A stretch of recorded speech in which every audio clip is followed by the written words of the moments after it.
안녕하세요. 저는 평범한 40대 여자입니다. 신선한 가을 날씨가 이제는 제법 쌀쌀하게 느껴지기도 하네요. 지금 동네에 이사 온 지 한 달도 안 돼요. 아직 적응을 하지 못하고 있어 밤낮으로 바뀌어버린 제 생활이 가끔은 힘이 들기도 합니다. 잠을 못 이루는 밤 멍하니 TV만 보던 제가 컴퓨터 앞에 앉아 세상을 보니 이 세상은 참 많이 달라져 있더라고요. 저도 이제 용기를 내 세상 밖으로 나가보려 노력하고 있습니다. 말솜씨가 워낙 없지만 그래도 한자 한자 저의 이야기를 해보려고 합니다. 저는 어렸을 때부터 안 해본 일이 없을 정도로 참 바쁘게 살았습니다.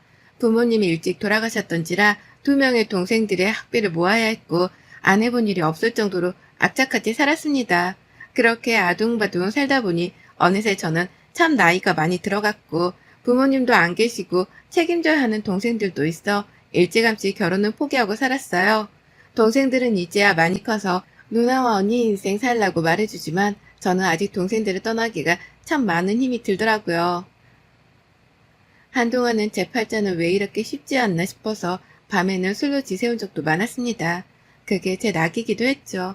그러다 그때 당시 일하던 회사에서 지금보다 출퇴근이 멀지만 조금 더 월급을 올려주는 곳으로 가보는 것 어떻겠냐고 물어보셨어요. 사장님이 참 좋으신 분이었는데 이번에 사정이 안 좋아져서 이번에 회사를 접고 귀농생활을 하신다고 하시면서 저의 사정을 알고 괜찮은 곳이 있으면 제 이야기를 많이 해주시곤 하셨죠. 저는 상관없다 말씀드렸고 정들었던 회사가 없어지는 게 참 많이 슬펐지만 그래도 또 갈 곳이 있다는 생각에 사실 사장님께 죄송하지만 조금은 마음 편하게 갈 수가 있었어요. 또 지금보다 더 좋은 조건에 월급도 30만 원이나 더 올려주신다고 하니 사실 제 입장에서는 정말 좋은 조건이 아닐 수 없었는데요. 그렇게 저는 오래 다니던 회사를 나와 이직을 했고 이직한 회사도 참 사람들이 좋았어요. 그 사람들 중에 유독 저를 잘 챙기시던 과장님이 계셨는데 처음에는 제가 처음 들어온 사람이다 보니 챙겨주시는가 보다 하고 받았지만 조금 과한 챙김을 주시길래 모든 분들한테 그러시나 의아했죠. 회사를 열심히 다니던 중에 어느 날은 너무 몸이 아파 결근을 해야 하는 상황이라 사장님께 잘 말씀을 드리고 그날은 회사를 나가지 않았어요. 동생들도 대학교 다니느라 시험기간이어서 늦게 오는 날이라 집에 혼자서 밥을 차려 먹고 있었는데 누군가 뚝뚝하는 소리가 들리더라고요. 누구세요라고 물어보니 저를 잘 챙겨주시던 과장님이셨는데요. 처음에는 놀라서 여쭤보니 아파서 결근했길래 걱정이 돼서 죽과 과일을 사가지고 오셨다고 하셨어요. 살면서 동생들만 챙겨줘봤지 누군가에게 챙김을 받은 적이 없어서 그 과일과 죽을 받고 저도 모르게 눈물이 뚝뚝 떨어졌죠.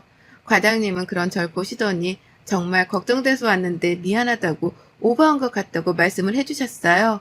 저는 너무 감사하다고 다음에 제가 꼭 갚겠다고 하는데 저에게 이번 주 주말에 영화 보러 가는 건 어렵냐고 되물으시더라고요. 저는 이게 데이트 신청인가 싶어서 둘이요? 라고 물어보았더니 둘만 가고 싶다고 말씀하시더라고요. 그렇게 저의 산전수전 다 겪은 삶에도 나를 사랑해주는 사람이 스며들었고 그렇게 3년을 만난 어느 날 저에게 청혼을 하셨답니다. 아직 동생들이 갓 취업을 한 상태라 내가 결혼해도 될까라는 생각이 맴돌았지만 이제 두 동생들도 돈을 벌어 누나랑 언니가 결혼할 때 도움이 되고 싶다고 행복했으면 좋겠다고 이야기해 주더라고요. 정말이지 그날은 제 인생에 다시 오지 않을 행복이었습니다. 남편은 저의 모든 상황을 알고 있었고 그런데도 저와 제 동생들까지 나중에는 함께 살고 싶다고 하더군요. 근데 남편이 저에게 말하지 못한 비밀이 있다고 하는데 알고 보았더니 회사 사장님이 자신의 아버지라고 털어놓더라고요. 아는 직원들도 있지만 모르는 직원들도 있어 티내지 않고 다니려고 하고 있어서 말하지 못했다고요.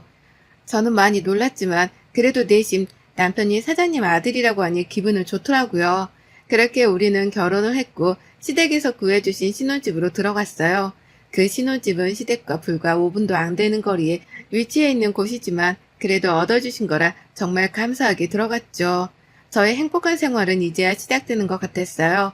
남편네 집은 시할머님, 아버님, 어머님, 서방님까지 한 집에 살고 있었는데요. 가깝다 보니 저희에게 저녁 먹으러 오라는 말씀을 자주 해주셔서 신혼여행에 갔다 오고 부랴부랴 짐도 정리도 다 못한 채 시댁으로 식사를 하러 갔습니다. 도착해서 어머님이 식사 준비를 하시고 계시길래 저도 옆에서 거들었고 상을 차리는데 상이 두 상이 차려지더라고요. 처음에는 다 앉기가 좁아서 그런 건가 싶었지만 큰 상에는 아버님, 남편, 서방님과 시할머니가 앉아서 밥을 먹고 작은 상에는 저랑 어머님만 부엌에서 먹게끔 차려두셨더라고요. 근데 그 올라가 있는 반찬들을 보니 어머님과 제가 먹는 상에는 남겨진 반찬들과 찬밥이 올려져 있었지만 아버님과 남편이 있는 식사상에는 따뜻한 밥과 새로운 반찬들이 올려져 있더라고요. 처음에는 솔직히 이게 뭔가 싶어서 멍했지만 티내지 않았죠. 당황스러웠던 식사 시간이 끝나고 설거지도 하고 뒷정리하는데 시할머님이 오시더니 아까 큰 상에서 남았던 국들과 반찬들을 다 라겐나통에 싸시더라고요. 저는 다시 넣는가 보다 하고 설거지를 하는데 저보고 갑자기 가져가서 먹으라고 하시네요. 그러면서 민수랑 그거 절대 주지 말고 새로 반찬한 거 담아놨으니까 그거 가져가서 먹이라고요. 그 말을 듣고 너무 당황스러웠지만 할머님인지라 네 대답하고 말았어요. 집에 오는 길에 남편에게 물었죠. 원래 여보네 집은 남자랑 여자랑 따로 먹어야 하는 거야? 언제부터? 라고 물으니 나는 어릴 때부터 그래서 당연한 건 줄 알았는데 근데 대학교도 가고 사회생활을 해보니 우리 집이 조금 유난인 것 같더라고. 자기 많이 놀랐지. 내가 자기 올 때는 다 같이 먹자고 해도 할머니가 안 된다고 하시니 원 노인네가 좀 고시시간 게 있어 라고요. 기분이 좋지 못했지만 남편이 또 그렇게 말해주니 내 생각을 안 하는 건 아니구나 싶었어요. 저는 이걸로 그렇게 시댁을 자주 가지는 말아야겠다 싶었죠. 그렇게 결혼하고 한 달이란 시간이 흘러 첫 월급날이 되었고 저는 남편에게 우리 월급을 서로 통장에 넣어놓고 같이 관리하자고 합의를 보았는데요. 근데 월급날인데도 불구하고 월급이 저녁까지도 들어오질 않는 거예요. 항상 사장님이 아침에 넣어주시는데 오늘은 까먹으셨나 싶었죠. 남편과 퇴근하고 가는 길에 여보 혹시 월급 들어왔어? 아버님이 이번에 까먹으셨나? 물어보니 월급? 이제 우리한테는 아마 내일 들어올 거고 아빠가 관리할 거야. 라고요. 그래서 제가 아버님이 관리하신다고? 무슨 소리야? 라고 되물으니 저희가 돈을 잘 못 모을 것 같아 이제 시댁에서 관리하면서 저희에게는 최소 생활비만 주신다고 했다고요. 그래서 나중에 돈 모아서 애기도 키우고 더 큰 집으로도 이사 간다고요. 솔직히 이 말을 듣고 머릿속이 띵했어요. 남편 월급이야 그렇다 치는데 제 월급까지 이러시니 저는 남편에게 그건 안 될 것 같다고 결혼 전에도 말했지만 동생들 앞으로 둔 적금도 내야 하고 동생들 결혼하면 내가 많이는 아니더라도 혼수랑 집 보태는 데에는 어느 정도 해주려고 모으고 있다고요. 남편은 그런 거 다 아빠가 알고 있으니 모아주실 거라고 하는데 저는 안 된다고 계속 말했죠. 그랬더니 그럼 이번 주에 자기가 가서 한번 다시 말해보겠다고 하고 그렇게 대화를 끝냈어요. 이때부터 시작이라는 걸 알았어야 했을까요? 더 빨리 눈치채지 못한 제가 문제였을까요? 그때부터 한 달, 두 달, 세 달이 지나 일은 정말 많이 하는데 생활비를 정말 최소한만 주시더라고요. 이뿐만이 아니라 매번 시댁에도 일주일에 한 번씩은 오라고 시할머니께서 저에게 전화를 하세요. 남편이 장손이기 때문에 두루두루 가족들을 잘 챙겨야 한다고요. 어느 날은 시댁에 가면 꼭 기다렸다는 듯이 저에게 손빨래를 시키세요. 어머님이 하신다고 하셔도 시할머니가 저에게 이런 건 세탁기 돌리지 말고 손빨래 해야 한다고 네가 야무지게 잘하게 생겼으니 저보고 하라고요. 그렇게 시댁만 갔다 오면 저는 극도로 예민해져 있었고 남편은 그런 제 눈치만 보고 있는 생활들이 이어졌어요. 이런 생활이 반복되니 저는 살이 결혼하고 나서 7kg 가까이가 빠진 만큼 힘이 들었는데요. 회사 일에 집안일에 시댁 가서 또 일하는데 제대로 먹는 건 없으니 당연히 살이 빠질 수밖에 없었네요. 그러다 동생들이 신혼집에 놀러와 제 얼굴을 보는데 반쪽이 돼 있는 모습을 보고 무슨 일이냐 물었지만 차마 동생들이 걱정할까 사실대로 말하기는 어려웠어요. 한 달, 두 달, 세 달, 네 달, 이제는 전화만 와도 진저리가 끼칠 정도였는데요. 그러던 어느 날 정말 몸이 아파서 도저히 일어나지를 못하겠는데 또 시어머니가 전화와서 저녁 먹으러 오라고 하셨어요. 남편이 오늘 와이프가 아파서 못 갈 것 같다고 다음에 가겠다고 말씀을 드려도 걔가 뭐가 아프냐 다 꾀병이다 너라도 와라 계속 전화기에 대고 말씀하셨어요. 도저히 저는 못 갈 것 같아서 남편에게 이야기를 하고 남편 혼자라도 갔다 오라고 그렇게 보냈는데요. 오랜만에 집에 혼자 있고 시댁에도 가지 않으니 세상 편하더라고요. 아팠지만 저도 모르게 미소가 지어진 만큼 좋았네요. 그러다 어느 날 여동생에게 전화가 와 남동생이 지금 교통사고로 많이 다쳐서 병원에 있으니 빨리 와보라고요. 남편이랑 지갑만 챙겨서 가보니 동생이 지나가다 뺑소니를 당해 수술을 급하게 해야 하는 상황이었어요. 우선 빨리 수술이라도 해달라고 하고 수술비 마련을 해야 해서 남편에게 지금 아버님께 얘기해서 보내달라고 하자. 그걸로 우리 돈 모아주신다고 하셨으니 그래도 몇천 원 있지 않겠냐고 막 그랬죠. 남편이 아버님께 전화해서 물으니 돈이 없다고 했대요. 너희 돈 내가 가지고 있었지만 너희 뭐 차 유지하는 비용이나 집 비용, 우리 집에 와서 먹는 식재료 등 다 써서 많지 않다고요. 도대체 이거 무슨 말인가 싶어서 차 유지 비용은 그렇다 치는데 집은 아버님이 해주신 걸로 알고 있고 식재료는 저희가 안 가겠다고 해도 매번 오라고 해서 가는 건데 이게 어떻게 돈이 들어가냐고요. 그런데도 돈이 없는 걸로 모르쇠를 하시더라고요. 우선 급한 대로 빨리 수술비를 내야 하는 상황이니까 동생들 주려고 모아뒀던 통장을 깨고 친한 친구가 한 명 있는데 자초지종을 설명해서 겨우 수술비를 마련했어요. 다행히도 동생은 수술을 잘 마쳤고 한동안은 병원에 입원해야 한다고 했죠. 저는 병원비도 많이 들어가니 시댁에서 이제 더 이상 월급은 우리가 관리하겠다고 말씀드리자고 남편에게 이야기를 건넸어요. 남편도 월급을 제대로 못 받으니 좀 그랬는지 같이 가서 이야기하자 하더라고요. 그렇게 시댁으로 찾아갔고 아버님께 이만저만한 상황이라 돈이 쓸 곳이 많다. 그럼 지금까지 저희 돈은 정확히 얼마나 나갔고 얼마가 남았는지 말씀해달라.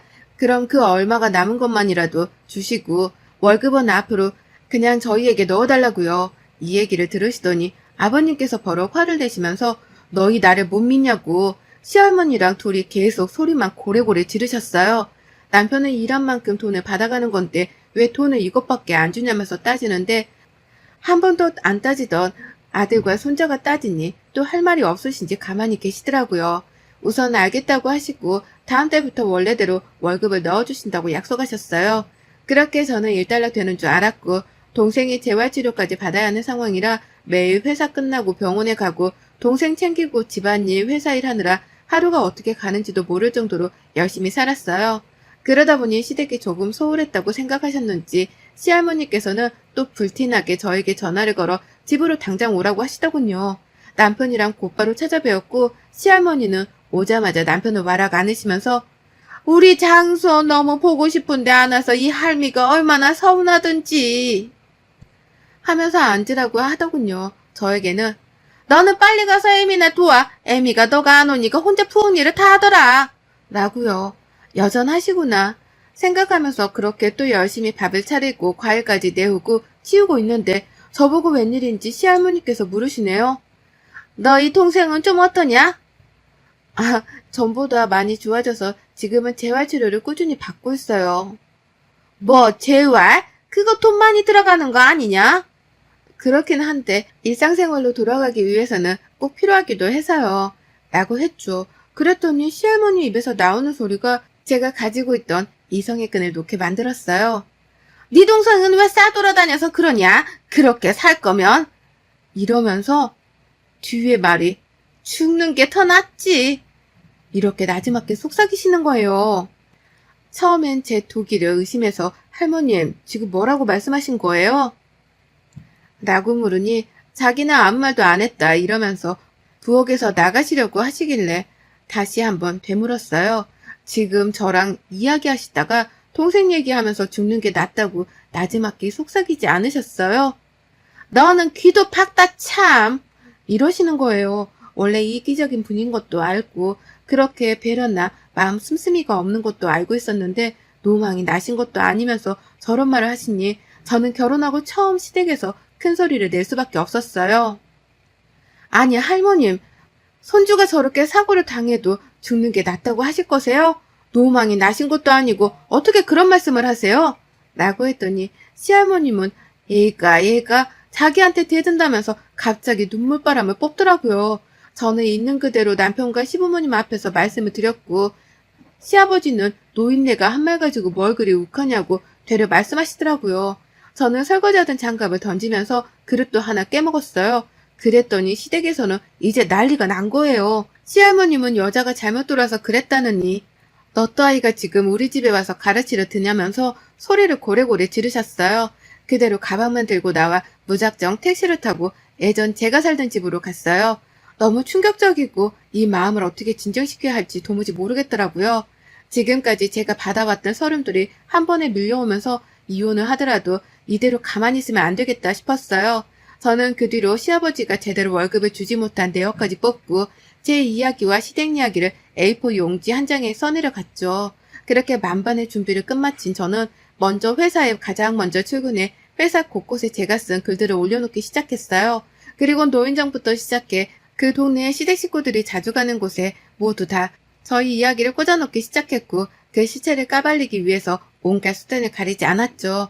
그리고 난리가 났을 시댁으로 쳐들어갔어요.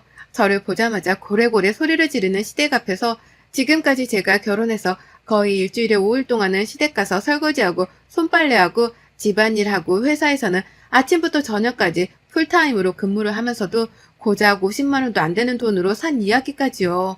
다행히도 제가 남편이랑 아직 혼인신고를 못하고 살다 보니 아직 정식 가족이 아니라서 지금까지 아버님께서 돈으로 했던 만행들을 저는 노동청에 신고를 하겠다고요. 계약서 쓰지 않은 것부터 시작해 야근에도 야근 수당도 챙겨주지 않고 심지어 월급의 반의 반도 안 되는 돈으로 주셨다.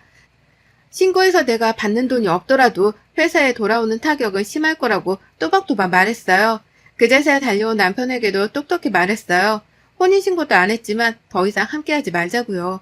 그렇게 시댁 식구들을 뒤로 한 채 저는 다시 제가 살던 곳으로 돌아왔고 변호사까지 선임해 회사에서 일하면서 못 받았던 돈들과 회사에 타격이 갈 수 있을 만한 모든 증거들을 제출했어요. 아버님은 이제야 심각성을 아시고 저에게 불티나게 전화를 하지만 저는 차단을 박아버렸죠.